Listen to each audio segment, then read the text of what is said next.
Oh.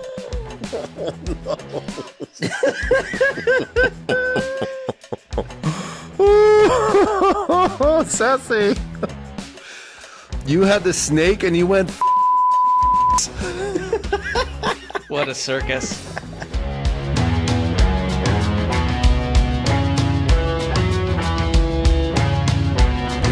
Heyo.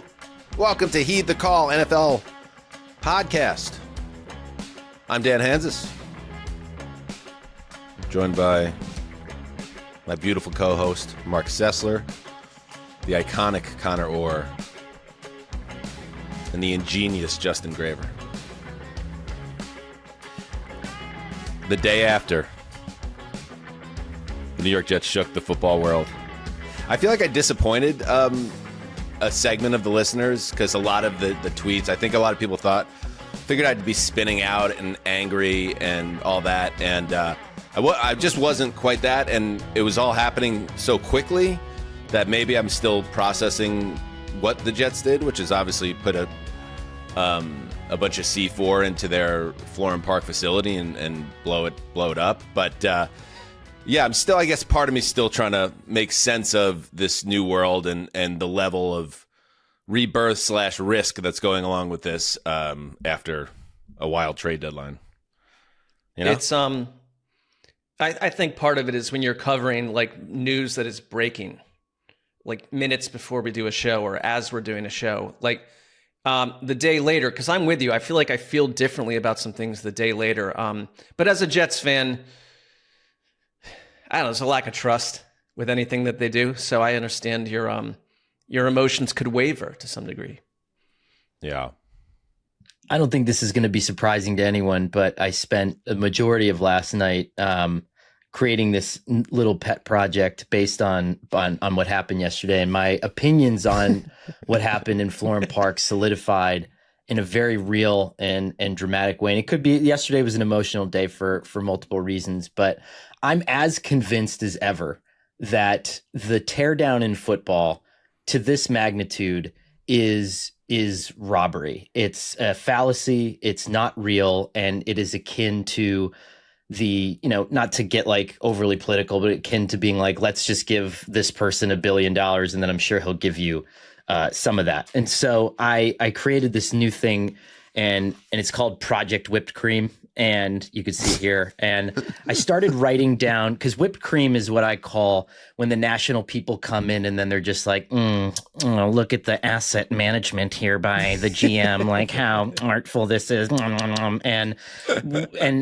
so I wanted to take note of it this time because I do think that this one in particular is dangerous. It's franchise altering in a bad way. And I'm exempting the fans from this. You're not involved in this, Dan, because as a fan, you have no choice. This is like when mom says we're going to, it's like when mom says we're going to smelly grandma's house, not the cool grandma's house. You still have to go. You can't say no. Yes, you have to get in the car. But the national media now that are just getting in there and just like rubbing their mittens together and getting all cozy in there with Muji and being like, look at just how many draft picks we have. And so I took note of it all. I stayed up a little bit late. And so over the course of the year, I'm just going to write that down. Just going to keep note of it. Okay. Just going to, because I think you're tracking the people that are like handing out A+ trade grades to the Jets and all that to see where we're at in a couple of years, basically. And the just to me, the almost miraculous heel turn of like, maybe these guys weren't as good or like, and just kind of it's almost exactly right. The like Soviet level misinformation coming out of Cleveland about Baker Mayfield, like at the time that he was immature and that he sucks and that he's not that good and Deshaun Watson is somehow better. It's totally the same thing. It's just smoke and mirrors. And Am I about to defend the Jets? Because the Browns, they absolutely slandered Baker out the door. The Jets have done nothing with either of these players, as far as I understand so far. I don't think it's a slander. I think what it is like when you're seeing intelligent football minds come out and be like, well, was Quinnen Williams that good? I don't think it's coming from them. Okay. So, I mean, you called him a top 5 talent yesterday. I'm just going to say this, and I was on Quinnen Williams a couple of weeks back when I was like, they have all these big name guys and where are the big plays? you called him a top 5 talent at his position. This guy, I mean, he's a guy that has 1 sack this year.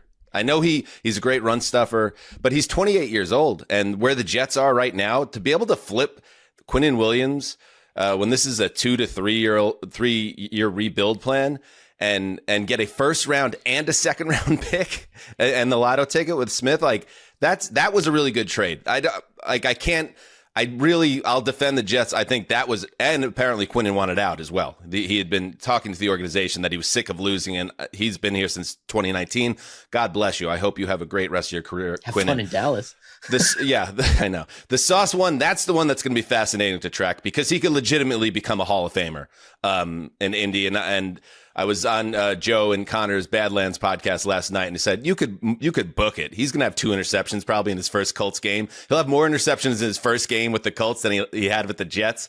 But at the same time, you got to, it's one of those trades you got to let it play out. But I understand your frustration because people just assume, I think this is what you're getting at, Connor, like the whipped cream principle here, that just because you get these draft picks back, we should be throwing parades for these teams. But like the reason this has even gotten here in the first place is because you don't know how to run your team. So it's like, how can we trust this team to figure this out? They got value for both of these trades. I mean, this is a terrible football team, and you're going to lose these players in a couple of years anyways. I understand you extended Sauce before the season, but I don't hate this because the only thing, the beeline for the Jets and bad teams is no quarterback. It's the same old song and dance. And like, get the draft capital and get the right quarterback. It sounds too simple, but it's like they've done that.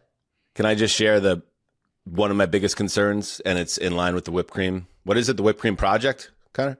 This is Project Whipped Cream, but then Project Whipped Cream. Sorry, I want to get it right. Is the whipped cream principle? Yeah, got it. Gotcha. It's who's calling the shots. Muji is a complete unknown, and Aaron Glenn is a figure of suspicion. Here's Glenn to the media today after the trade. Nothing different than I've been saying. Listen, I want this to be a team that the fans are proud of, but again, I never said that we're going to be proud of them right now. At some point, I want this to be a team that the fans are proud of, and I still stick with that. And I will still say that. You know who sent that to me? My buddy, our friend, Michael Sean Dugar, Michael Sean Dugar, who we have to get Mike on the show, who was a regular with our previews last year. He covers the Seahawks for The Athletic and a Sam Darnold hater, and Sam Darnold's like an MVP candidate. So we should check in with Mike. But Mike always, he really enjoyed the Jets' misery of it all. So he sent me that, and he said he can't stop laughing. I worry about Aaron Glenn, okay? I worry about him. I still do, and I worry about him even more now that they have this much power with this much on the line coming up this spring. Because to Connor, to your point, like, how do you get to the offseason after next season where, in theory, that's when these people are picking this quarterback? In the NFL, that journey from now until the end of next offseason or next season is so long and torturous. Like, how does Aaron Glenn survive that to even pick this quarterback? You could do it twice, by the way.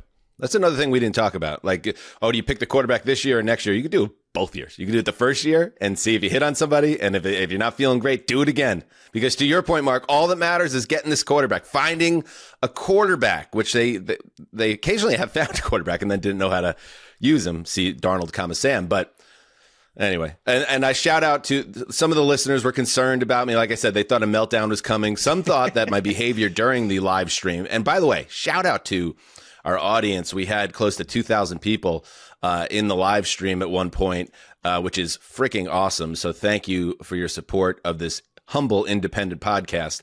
There was, can you fly up that one tweet from our friend? They were concerned about your behavior, you're saying. Yeah, it says, this is from JL. I'm legitimately hurt for Dan. I was watching today's Heed the Call Pod trade deadline reaction video on YouTube, and every few minutes I just catch Dan staring into oblivion. The only word for it, honestly, is shell shock.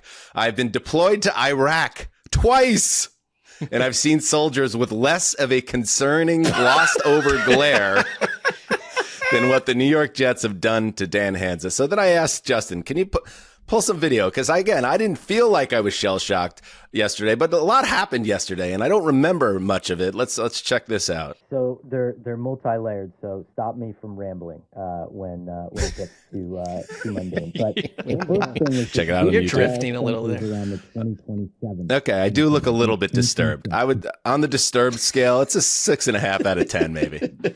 I'll grant it. It was a heavy day for the franchise and the fan base. In fairness to you, I was talking, so I would have tuned me out too.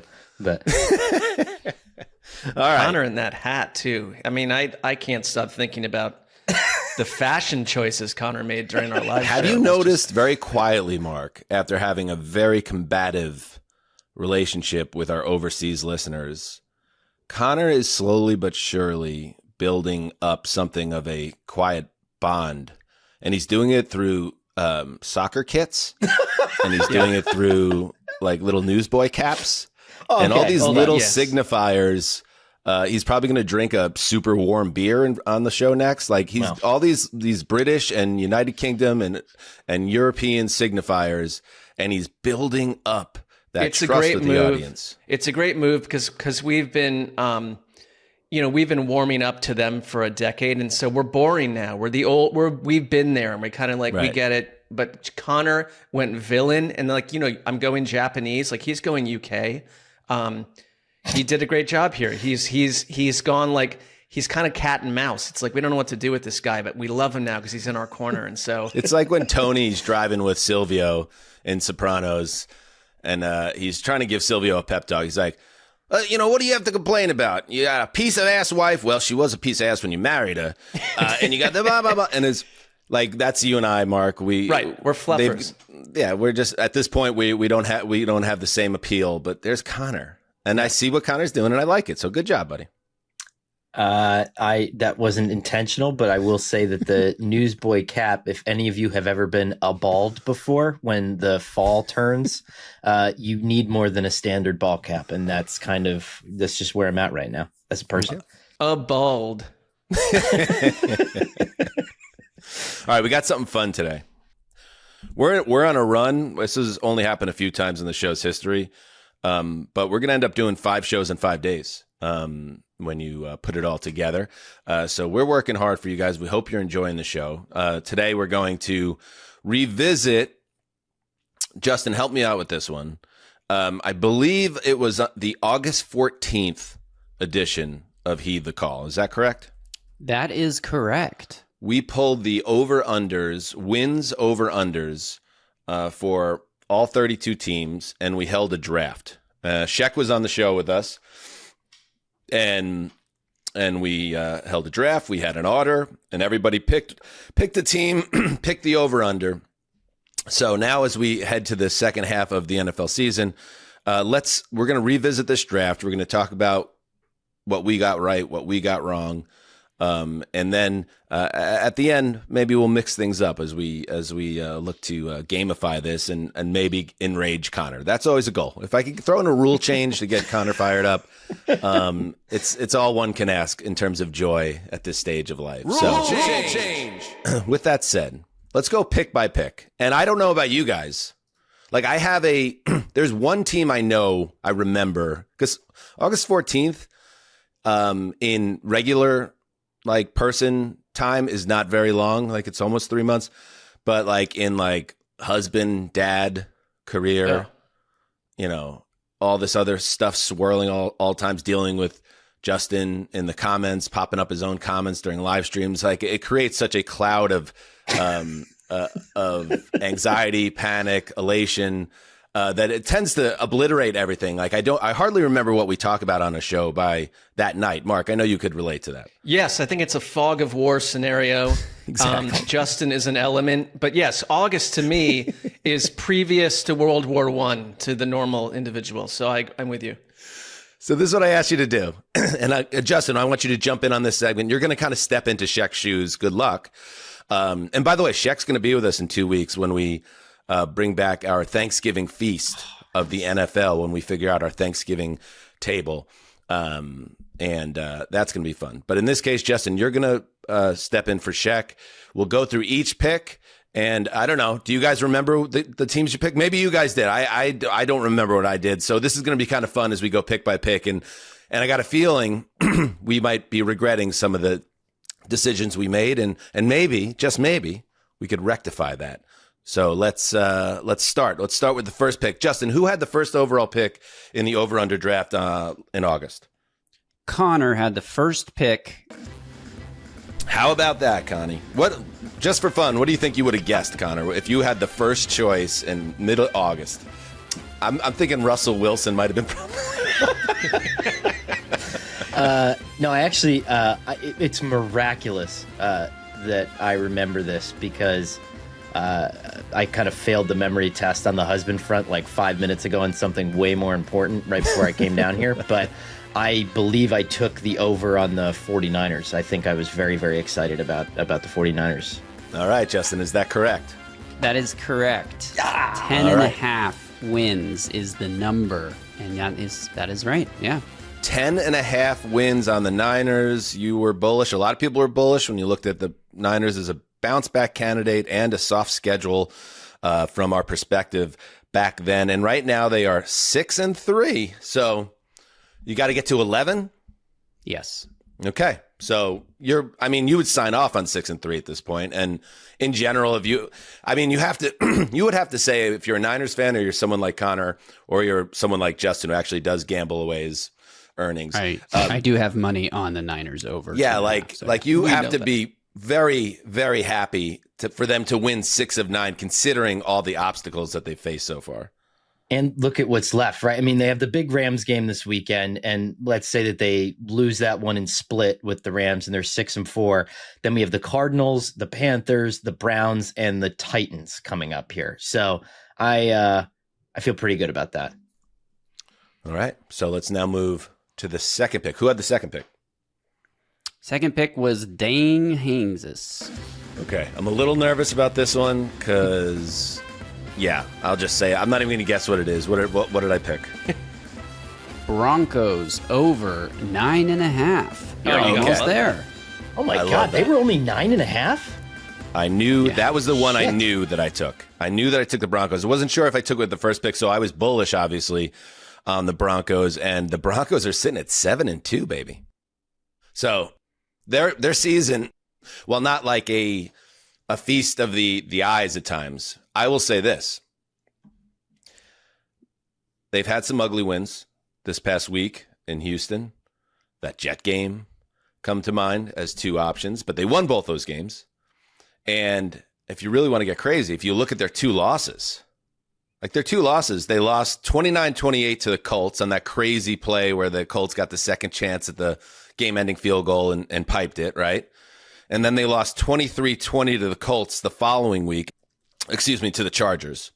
That was also a field goal at the gun. They're 7-2, and both their losses were on field goals on the final play of the game. So it's been a very successful season for Sean Payton. The only real danger I feel like for Payton right now, Mark, is Connor dropping that bombshell about the head coach once we get to 30,000 subs. Right. We don't know what that bombshell is. We've got a bit of a Woodward and Bernstein type figure here on the show. It could be disruptive. Beyond Sean Payton's personal life or life, it could be disruptive to the league. So, TBD. Right. It could be like Chauncey Billups type shit. We don't know. We don't know. All right. So I love that first pick. Okay. Who's next? Next pick was Shaq. He took the Pittsburgh Steelers. Was I even on this show in August? What's going on here? Well, logical deduction would hint that you would have been the 4th pick there. Well, we'll see. But in fairness, I don't remember if Mark was on the show either, so that's a little Easter egg now to find out as well.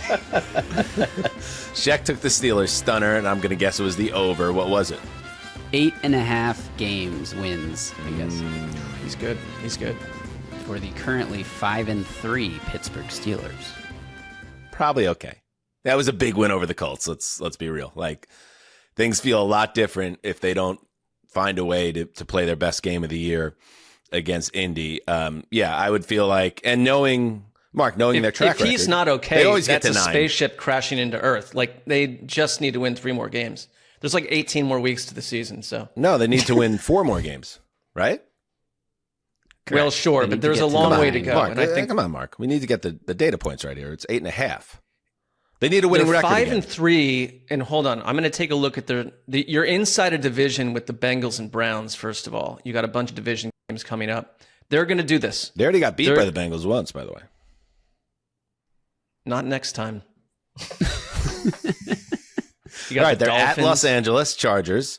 They're home against the Bengals. They're at Chicago. They're home against the Bills. They're at Baltimore.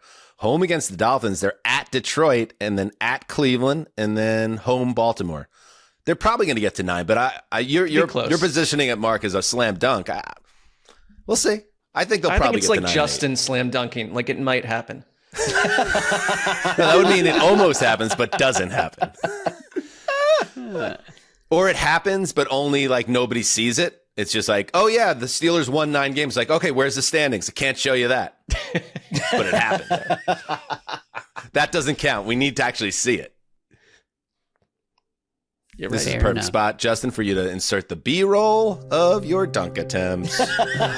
My least favorite B-roll. All right. So far so good. Yeah, I'd say. Yeah.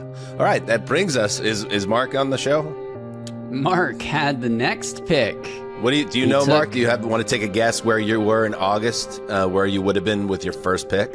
I'm with you. I don't recall, which is disturbing to myself. But I would say Eagles. I would have gone over on Eagles. How about that?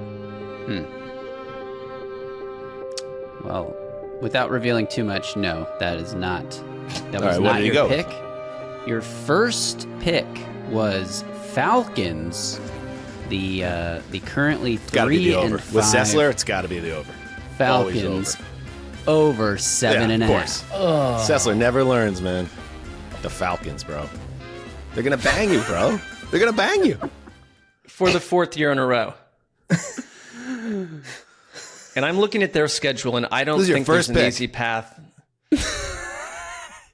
I acknowledge that it was faulty. And I don't want to dwell on it, Mark, but it is part of the history and the lore. The last time we did this, you were the only person to go winless. So you are kind of sitting on a historic streak right now that we need to break. And this isn't a great start, but here's again the good news. First of all, Falcons get hot. They could get hot. Second of all, at the end of this conversation, you might have an out. That's all I'll say. Okay. You have my attention. I do find that for some reason at these contests, like a 2 or 3 year old child that barely understands the language or the syntax of America could do better than I do. So it's a little concerning from a career angle. Like, I'll leave it there. Don't beat yourself up about it. This is very difficult. We were all prisoners of the moment back in mid-August, and Atlanta's riding a 3-game losing streak, and they get, I would imagine, a fairly pissed off Colts team coming up in Germany that all of a sudden now has Sauce Gardner in the secondary. All right, so good luck with that, buddy. Then you get the Panthers, the upstart Panthers. I mean, there is a very Falcons reality, and it would be very Falcons that they're 3-7 2 weeks from now. So good luck. What do you got to get to, 8? Yeah, I don't think got 2 games against the Saints. I don't trust them. Jets, Cardinals. That's 3. Okay, you have 3 potential layups that get you to 6. If you beat the Saints twice and the Jets, and then you just got to find 2 more wins then. So it's not out of.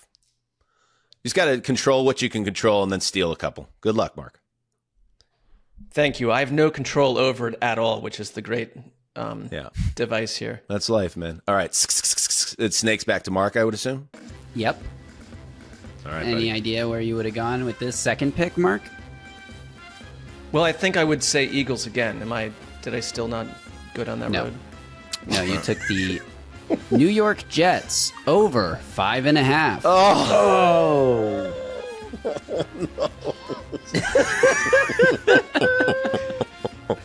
I remember that.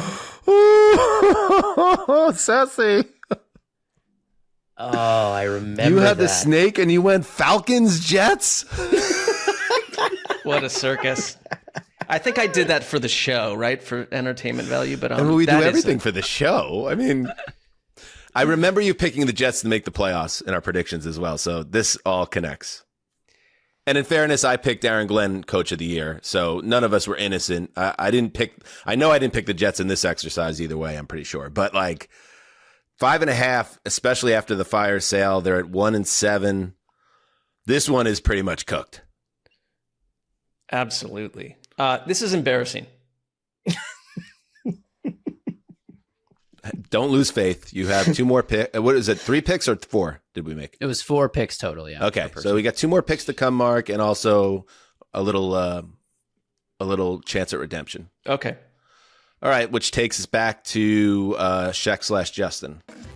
Yes, and he took the Titans over 5.5 wins, which is about as likely as the Jets right We now. got to delete this damn show. We got to get this off the archive. Right. Started hot with 3 good picks, and the last 3 have just been abysmal. All right, so the Titans over. I wonder what was his reasoning? Do you remember? Yeah, he talked about, the rookie quarterback coming in and jump-starting the team, and that Will Levis was such a disaster with the late-game turnovers. What he wasn't forecasting was that Brian Callahan would go on to prove himself as the worst coach of the decade. And you were on that, Justin. You were on that in the summer. You had very bleak feelings about the head coach, and he was done by week 6 or whatever. So, yeah, pretty sad. All right, and they are of course a league worst 1-8, and I don't even need to tell you the rest of the schedule because that team it's very unlikely they get to 6 wins. But home Texans, home Seahawks, home Jaguars. They have 3 straight home games. To have any chance, you got to take 2 or 3 on this homestand, essentially. And they'll probably get blown out on all of those. So yeah, I can't. There's especially no way the to spin Seahawks. this one, buddy. I mean, goodness, they also play There's the no way to spin Niners this and the one. Chiefs. Ooh, baby. It's going to be after the trade deadline with the Jets. I feel like Tennessee and New York, our teams are really, and throwing the Saints. Like, I think 2-15. Someone's going to finish 2-15 and get that number 1 overall pick, and this is one of those teams. Yes. As is And the Jets. And the Jets and the 2 Saints picks here. play each other week 16, and the Titans and the Saints play each other week 17. So those 2 There you weeks are go. going to determine who gets What the do you top see? pick. Some sort of like hot win streak for the Browns? Like, why are they not part of this conversation? They're not as Like, bad. They're not as bad. I'm not trying to minimize Brown fan pain, but Okay. they have a really good defense and, as you've said, a promising draft class. I mean, I'm saying what you said. You want to be in this conversation? Do you really want to be in this conversation, Mark? I just think that we kind of forget that the Browns are an awful watch, and they're No. They're Mark, a we've been doing this for 15 years together. I have not they're a forgotten disease. So that. Well, maybe you took them in the second half of this. All right, that takes it back to Zuzzer. I'm a little nervous about my next pick. That's all I'm going to say, because I know there is one team that's having a great season that I was pretty vocal down about. Is this that team? Why don't you take the guess, Dan? All right, I'm going to say I took the under on the Indianapolis Colts. Ding, ding, ding. Under 7.5 wins. They only need 1 more. Hey, man, I got this one wrong. I'm not alone, but that doesn't matter. Like I other than Connor, I don't remember many people in the national media saying the Colts were going to be by far the best team in the AFC South. I didn't have any faith in Daniel Jones. And maybe Daniel Jones that showed up in week 9 is the one that shows up for the rest of the season, and it becomes a major storyline. I cash out on this under, and the Jets end up getting a better draft pick. All these things could happen, but they won't. This is probably an 11-win team, I would guess, 11-win team. And it's under 7.5? Yeah, and I had I'm money fucked. on this as well, so yeah. Well, you have not a money lot on of it. How many tickets did you have? I think this was the show where Connor really got after you about your gambling problem. I think you're right. Yeah, maybe. I don't know. Justin, how much did you put on the Colts to finish with less than 7 wins? Same as all my bets, $10. Okay. So You're planning a 1/3. wedding, so we need to. Yeah. It's financial death by 1,000 bets. You It know? really but is. the thing is, Yeah. like the Broncos are going to win me that $10 back because I also bet on their over. So we're all good. That's what they all say, dude. No. I got this. As long as I got this, and then that cancels out that, and then something happens, and all of a sudden you're double down. You know what I mean? Like, and then you double down to beat that double down, and away we go. All of a sudden we're getting our kneecaps shattered in the middle of a cornfield. Like this is The not inner the way to monologue go. of the gambler.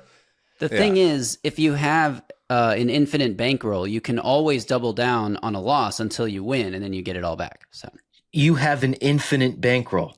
if you had the logic tracks, Don't the you know reality- that the mortgage is all paid off at the lake house?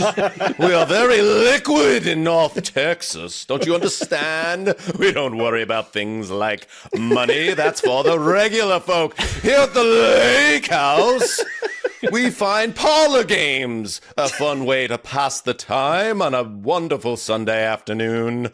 To the jet skis. My dad sold the jet skis, actually. Sad. To pay off your gambling. I was going to say probably to bail your ass out. Yeah, Jesus. that's what it was. All right, I ate shit on the Colts. That's all right. Congratulations to Colts fans. You also have my best player now. So cool. Cool for you. Not cool for me. I will say that the steakhouse there is overrated. Okay. All right. St. Elmo's? St. Elmo. Okay. I don't feel Now, like you see- felt that way 9 years ago, but then you felt that But way. then like they 4 traded years for ago. Sauce Gardner. Okay. Okay, And then okay. they banged me on the under. So now I'm against St. Elmo. That's my way of hitting out. I mean, that's just a ridiculous thing to do.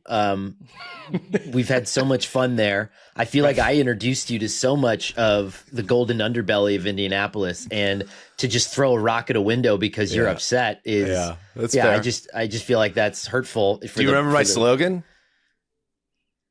It's not My about St. the Elmo meat, it's- slogan? Because some it's people about were the bad meat. mouthing. Yeah, it's about the meat. It's not about the meat. Right. What just a magical experience. And we don't have to get into it, but Yeah. just the white tablecloths and the guy that has the little brush and he brushes it away and he tells you exactly how to order it and you get the soup and the straight. Oh my God. The shrimp cocktail? Come on. Yeah, Shrimp don't be cocktails, doing pretty that, good. Dan. You don't want to be that guy. Not The it's too tomato late. juices in the little glass. Oh yeah. A lot of good memories there. I remember Sessler drinking. We would all be eating and Mark wouldn't be eating. But then he did take the challenge of drinking the cocktail sauce straight from the dip, which was amazing because it's a fiery cocktail sauce. And so if you've ever been wondering, like, so how does Mark, maybe a little sign of alien activity, like how does Mark stay alive without eating? And when he threw down the cocktail sauce by itself on a dare and showed no effect, maybe a little bit of like classic alien digestion system there. It's I think it's a bit of a myth that I don't eat. I did eat something there, but it wasn't what you guys are all like having your rituals. You're doing your rituals and your things, and like I ate like something separate. I think it was like a Caesar salad or something I ate, and bread and the sauce And cocktail sauce. And many drinks, which we've all had there. The last time I remember us there, it was, God rest his soul, Chris Wessling was with us. God rest her soul. Tara Deeker was with us. Yep.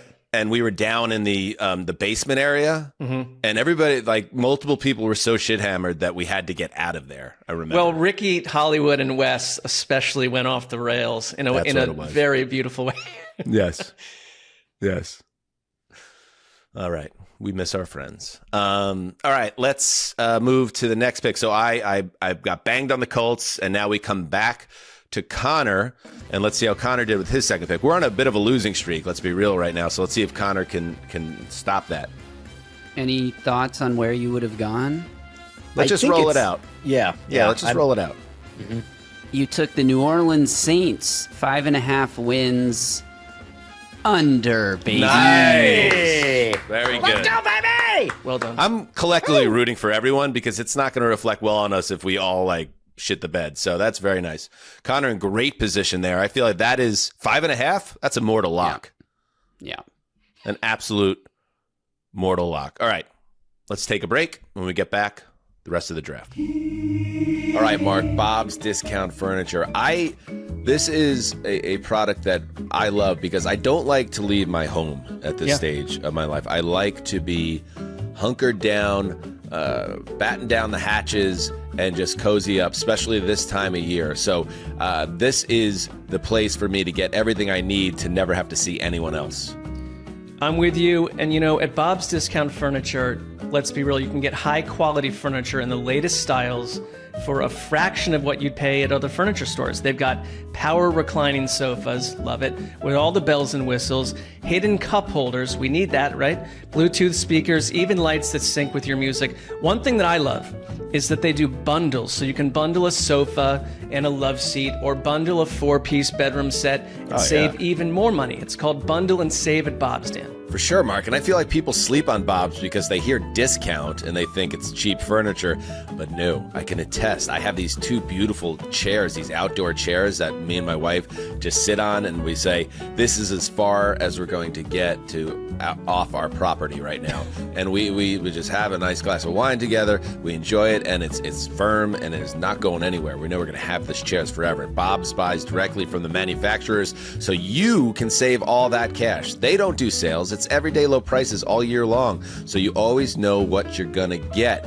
See how much you can save in store or at mybobs.com. All right, we're back. So Connor, you are on fire. Let me get these written down. So Connor has Saints under 5.5.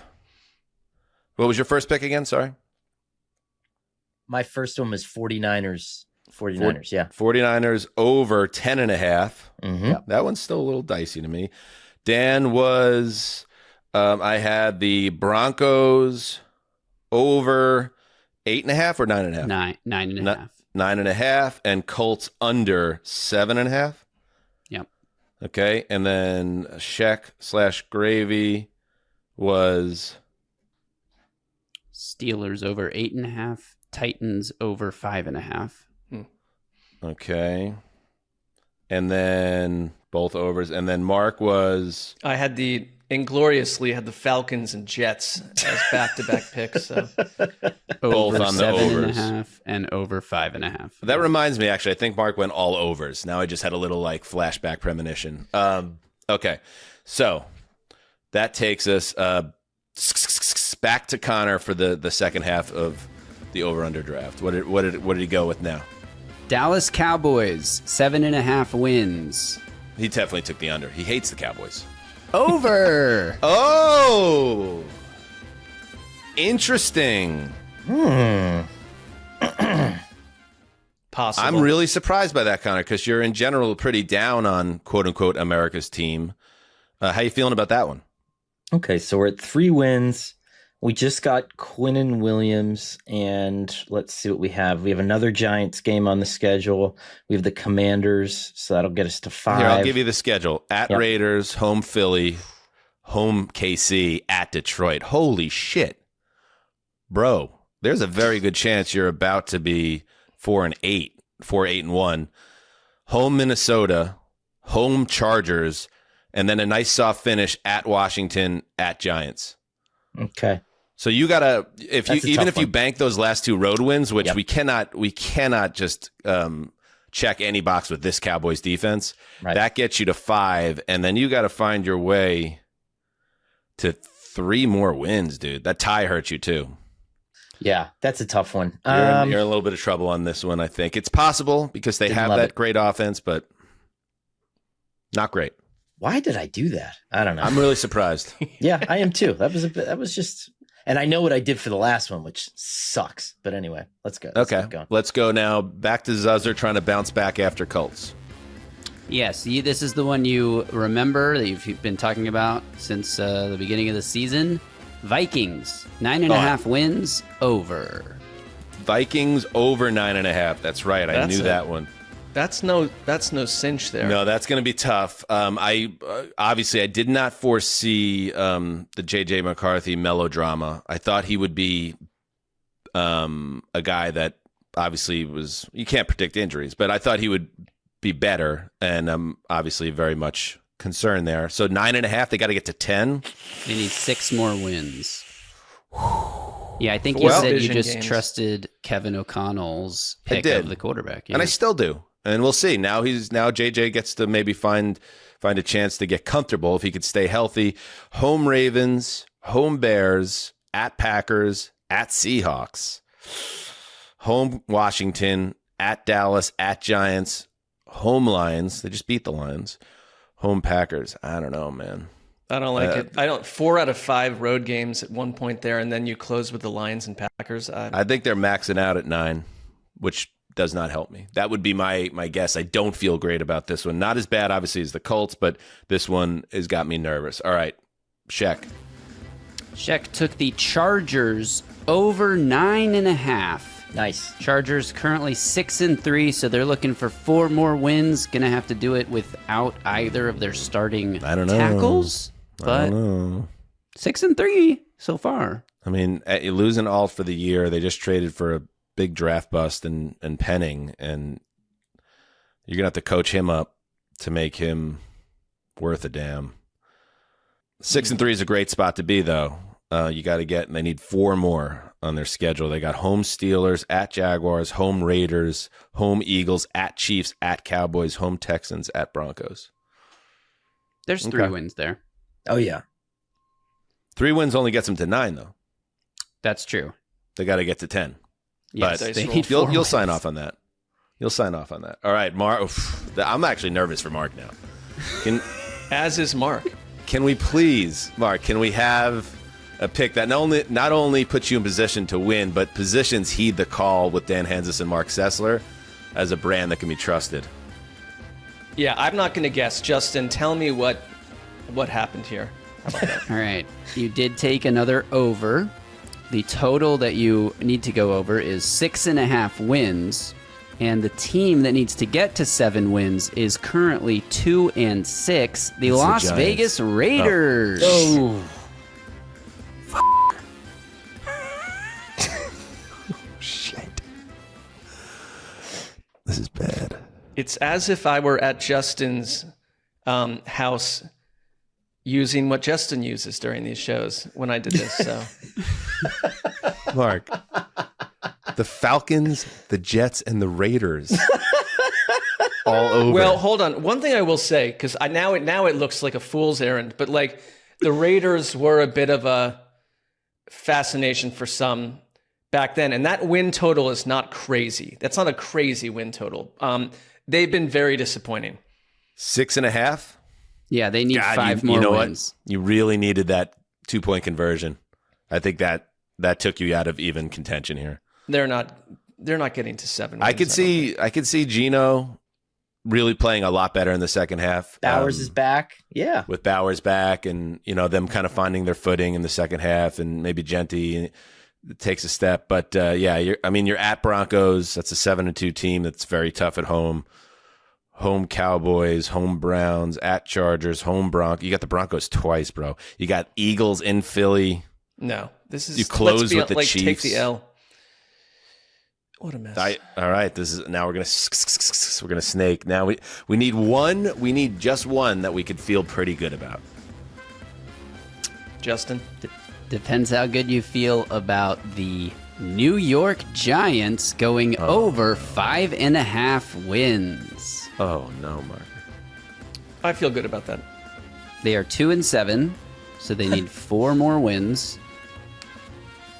I'm manufacturing good feelings. I'm not sure I really feel good about it. Oh, that's They gotta right. go I 4 thought and I did that. 4-4 over the next. He probably took it. He probably took the bullet for you, Connor. Oh, You were probably thinking you were going to come back to get the Giants at the end of the draft, and Mark I grabbed it. think so. You Their took both schedule New York is- teams Their schedule and the is Raiders. rough Mighty. too. All overs. That's crazy, Mark. That's crazy business. Mark took 3 of the worst teams in the league and said, "I'm taking the over on that." The show's not going up. Was I like leaning into the bit? I don't like. I don't remember the show. but Maybe it's like, time to spin. Maybe it's time to spin and play that. I'm looking at the Giants' schedule. I'm not confident they're going to accomplish Oh that. my God, Mark. at Chicago, home Green Bay, at Detroit, at New England. Dude, they're going to win maybe one. I'll give you one, and that puts them at 3-10 with 4 to go. Then they'll beat the Raiders, which prevents the Raiders from doing what I asked them to do. So. Oh, man. Okay. Back to Shaq/Gravy. All right. Good luck, Mark. I don't know, man. Sorry. This next one's not going to make anybody feel better about the show's ability to predict over-unders. Shaq took the Patriots 8.5 wins under. Oh, God. Shaq had been Killing having two more. Shaq is middle of the road. He'll be lucky to go 2-2. All right. Back to Dan. Let's see how I close this thing out. I'm trying to think what was a team that I liked. You took Dallas. I probably would have taken Dallas, Connor, on the over as well. I don't know. This one's a total mystery to me. It's not going to be easy, but I think this one is doable.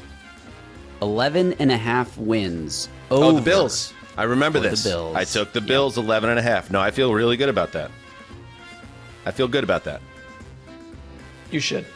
Yeah, I mean, they the need 6 Bills- more wins, but they are 6-2. It's a lot and of good wins, team, so. obviously, but 6-2 is kind of what I would have figured they would be in August, so I would be happy with that. At Miami, home Bucks, at Houston, at Pittsburgh, home Cincy, at Pats, at Cleveland, home Eagles, home Jets. Well, there's 3 automatic wins there, barring calamity. They're going to win, barring calamity, at least 11 and upwards of 13, I think. And I think it, like we've been talking about, I think it helps that the Patriots are going to push them, which means that Week 17 game, as an example, Week 18 game, they won't be resting their starters because they might actually need it for playoff positioning and maybe even the division. So actually, I feel pretty good about that one. All right, one more pick. All right, Connor closed the draft with possibly the best pick of shit. At all. I mean, especially this deep with 15 off the board. The Washington Commanders under 9.5. Yeah. Very smart. Very smart. Very That's smart. right. Because there was a lot of, I'm surprised they did last that long, because the Commanders, as great as the story they were and as exciting as Jaden Danieley was, there was reason to believe regression could be possible. Oh, I thought I took the Giants. Yeah. All right. Don't you worry, I took them for you. All right, Mark, I have a chance at salvation for you, though, because right now we're sitting on a historic possibility of back-to-back 0-4s in this game, and we got to avoid that. So this is what I'm going to give everyone a chance, okay? It's going to be, I'm going to do a scoring system here, okay? Pay attention to the rules. Here we go. Every for the initial August selections, for everyone you get right, you bank 2 points, okay? And if you go 4 for 4, you get 2 bonus points. You could have a perfect 10 score, all right, if you go 4 for 4. Everyone has the option of 1 mulligan. You could either stand on your 4 picks, or you could throw 1 pick back, and at a completely randomized, for the teams that weren't selected, you get a randomized team, and you have to go with whether it was an over or the under for the team you throw out. You have to take that number before that position before you get the random team. Okay? And you could get your 2 points. But here's the deal. If Connor, for instance, goes 4 for 4 and someone else goes 4 for 4 but uses a mulligan, they can't get the 2 bonus points. Connor still wins because he gets credit for not using a mulligan. Does that make sense? Yep. Of all the scoring systems you've come up with over the years, this feels the most equal based. So for clarity's sake, okay? Yes. I took the over on the Cowboys. And that's really the one that I'm feeling like a little uneasy about. So what happens is I give that back, and then I have to take the over on whatever comes back to me. Exactly. So there are 12 teams that were not taken in the draft. I'll tell the audience: Philadelphia, 16. Kansas City, 16, excuse me. Philadelphia, Kansas City, Baltimore, Detroit, Green Bay, Tampa Bay, Cincinnati, Los Angeles Rams, Houston, Seattle, Arizona, Chicago, Miami, Jacksonville, Carolina, Cleveland. Damn, I wish I would take that under on Cincinnati. So if for using that example, Connor, if you throw out the over on Dallas and then it fires off on the randomizer and you get Cincinnati, you'd have to get 10 wins from the Bengals. So it backfires, obviously. So you have to make that decision. Yeah, there's some Scud missiles in this group of 16, no doubt about it. But so with that said, let's begin. And we can double up on the randomizer, Justin. If it falls on the same thing, that's fine. Okay. Cool. So we'll go in reverse order on this one just for fun. Mark, you have a lot of choices here. So who would be the team that you will definitely throw out, and then also who will be that will determine whether? Well, for you, it's going to be the over for whatever it lands on. Right. Sure. I'll dump the Jets, obviously, and and see what I land with. It can't be worse. All right. So the Jets have been dumped, and now we will spin the wheel, and we'll see the over for Marc Sessler on. And so one of these you could land on a team that maybe already hit the over. I don't know if that's an option out there. Yeah, if you get the Seahawks or something, like you're feeling pretty good about that over. All right, spin the wheel. Good luck, Mark.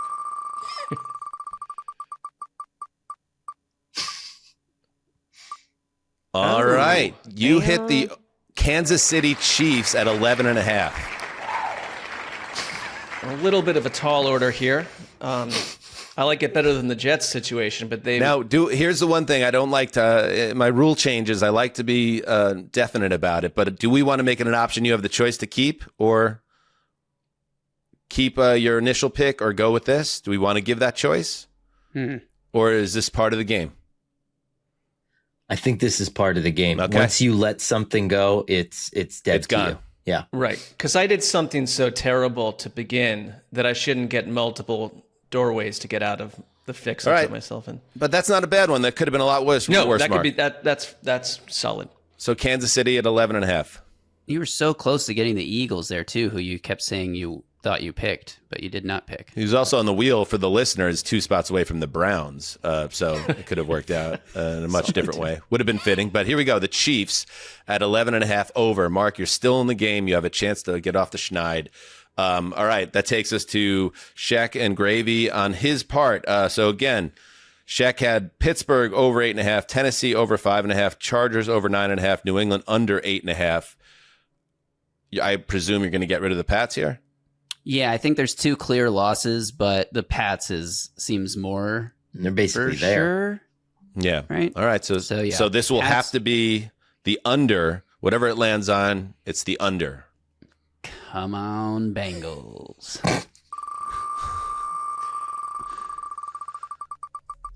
It is the under on the Cleveland. The Philadelphia Eagles at 11.5.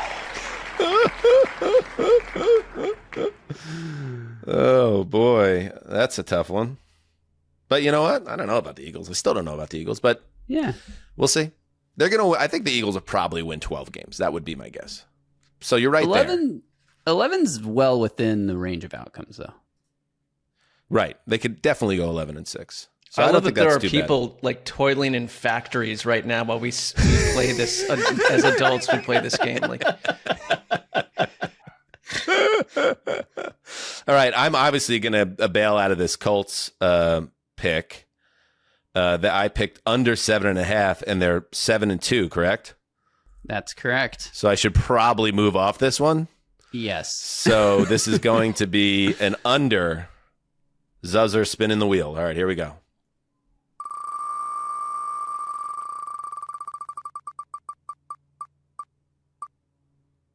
Ooh.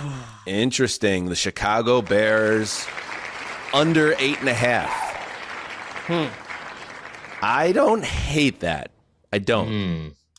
I think they either win 8 or 9 games. So if that's my belief, you got to be okay with it. Could they win 10? Maybe. Could they win 7?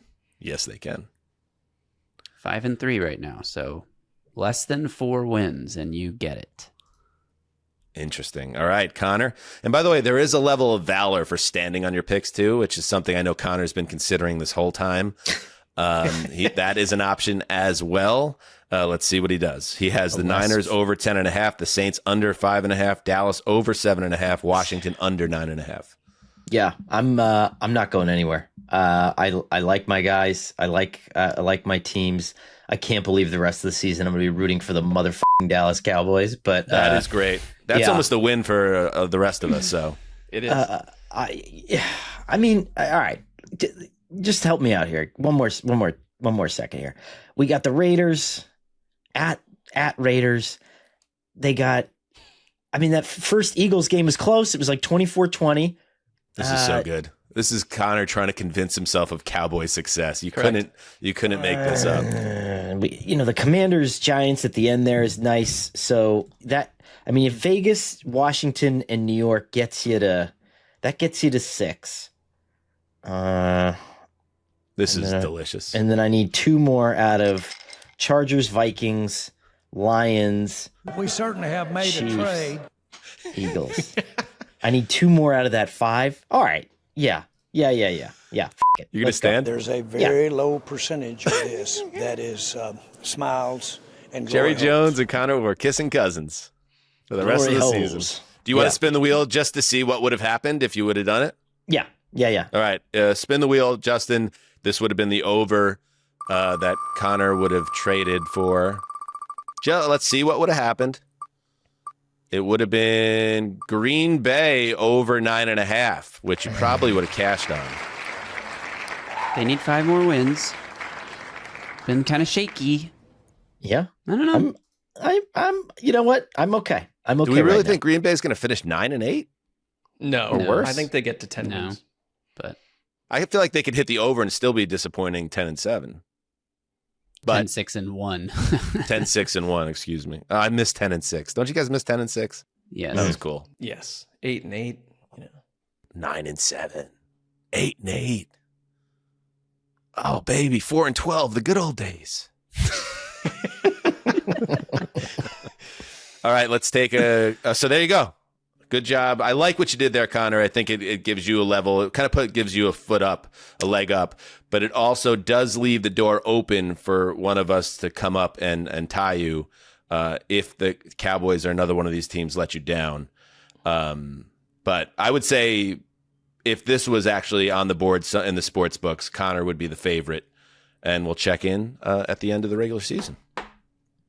All right, let's take a break and hit Thursday Night Football. All right, you know that feeling when you open your phone bill, yes, and think, how is this even possible? I've been there. That's why I finally switched to Mint Mobile, and now I'm wondering why I didn't do it a lot sooner. If you're still overpaying for wireless, it's time to say yes to saying no, Dan. Absolutely, Mark. At Mint Mobile, their favorite word is no. No contracts, no monthly bills, no overages, no hidden fees, no BS. I said yes to premium wireless for just $15 a month, and it's been awesome. Mint Mobile gives you high-speed data and unlimited talk and text on the nation's largest 5G network. You could bring your own phone, keep your number, and move over your contacts. It's quick, it's easy, it's painless. It's here's the thing. Like, I got my Mint Mobile wireless service in comparison to the old provider I had, and it was so much better. The savings are better. It's just like, what was I doing for the past number of years? And honestly, the service has been every bit as strong as my old provider, just without the bloated price tag. I'm saving real money every month, and I don't feel like I'm missing a thing. I've picked that up. I feel like you've been a better person, Mark, since your mobile plan changed. So It translates.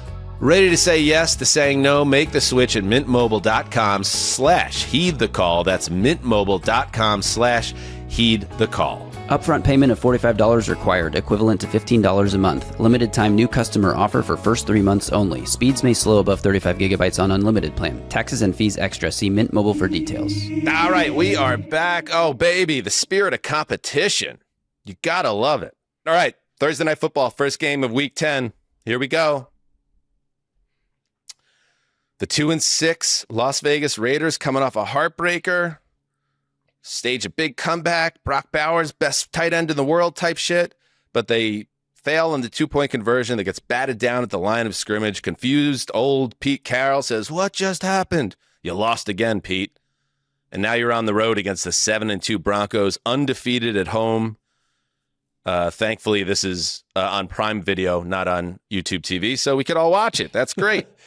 Connor, where do you stand on the Broncos? 6 straight wins. I feel this is a good spot for them in this game, but what will they need to do for you to kind of see them as a true Super Bowl contender as we turn to the second half of the season? I hate to apply the Colts principle to Denver because I just think that they're probably a better team in and out. But I would love if they just got the LL Bean duck boots out and just stomped the daylights out of the Raiders in this one. And I don't think they're going to, because I do think the Raiders are a different team than they were a couple weeks ago. That Bowers thing was spectacular, and that was the best that I've seen Geno. I think they're going to get some lighter boxes now for Genty, and I think a lot's going to change for that offense. But at the same time, I mean, you have one of the best defenses in the NFL. You have arguably the best or one of the best play callers in the NFL. Like this should be a 20-point game, and that's what I want to see. The Broncos are on pace to break the NFL sack record for a team in a regular season. They lead the league in sacks. At home, I think this is one of the true home field advantages. We've talked about it before, but they average 31 plus points per game at home. 10 more than they do on the road. I think it might be the best defense in the league without even Patrick Surtain in there. And the Raiders are different with Brock Bowers playing the way he does when he gets 13 targets. I would treat Brock Bowers like he's going to leave the planet in 4 days and just use him from A to Z in this game. That's your chance. But I don't trust the Raiders on the road in Denver against a team that the Broncos may not be startling to the eye, but they are extremely solid. And I just see a team that's not really susceptible to collapse. But based on this show, that means that's exactly what they'll do. Well, they also have a way of keeping inferior teams in game. So that it's a Thursday night game. Thursday night division game. This is all like when things are weird. These are a lot of the times this happens. 2 things to keep an eye on in the respective backfields. That's what I just want to talk about here. Like Ashton Genty, who obviously was a top 10 pick in the first round. He is not getting the ball a ton right now, which might surprise you, given you would think they would be feeding the first round pick, but he's averaging less than 4 yards a carry, and he has, let me see, I have this written down somewhere. He has received 17 or fewer carries 5 times and has a combined 19 rushing attempts in the past 2 games. Your boy Chip Kelly had this to say, Connor, maybe some fantasy people are a little disturbed, but we're not coaching for fantasy people. We're just trying to win games. I mean, he's our number 1 back, and when we're running the ball, he's running the football. He's continuing to grow. He's doing a heck of a job. Really excited that we have him. So keep an eye on that and Genty's share. Of course, they traded Jacoby Myers, so that changes their depth chart and their playmakers as well. And the other side of it, RJ Harvey is a guy who was a fantasy draft darling back in August as a sleeper. He's starting to find a path, and he's a more explosive player than J.K. Dobbins. And along the lines of having good coaching that recognizes skill sets and players that they didn't show off in college. We talked about that with Jackson Smith and Jigba, who was never a deep threat in college and now is shredding it for Seattle downfield this year. Sean Payton identified Harvey as a guy who could be a real weapon in the receiving game. He has 4 touchdowns receiving in limited time. That matches the number of receiving touchdowns he had his entire college career. So they've hit on something and found something in him that wasn't really taken advantage of in college. So keep an eye on the backfields here. And we'll see what happens. Any other thoughts on this game, boys? I think I want to see Jack Besh, right? I mean, you take a receiver in the second round. This is a guy who's had like 10 targets all year. And now that Jacoby Myers moves out of the fold, like let's bake him into the offense. I'm less worried about Genty. Could be a million things if he's not picking up on the protections, if there's something he's not doing that's making him integral to that offense and he's not playing the other instruments like he's supposed to. I don't know that for a fact, but Besh is somebody who this guy should be getting involved. I want to see more balls thrown his way. I was looking at, Warren Sharp does good work. Has the Broncos at number 2 in his power rankings. None of us have gone quite there to that distance, but like if you do what Connor says and you stomp the Raiders and you suddenly have won 7 straight, and you've got the best record in the AFC, like we have to start to look at Denver a little differently. Yeah, I think we have them right where we have them, around 10. This is a team that could be 9-0. They could also be 5-4, or even 4-5. It's been a bit of a weird season, but they've gotten the job done. They're 7-2, and they're set up very well to start Week 10. All right, good stuff. We'll be back again tomorrow to break down all of Week 10 and also recap this game right there. Thank you for joining us all week and your support, and we love how you continue to heed the call.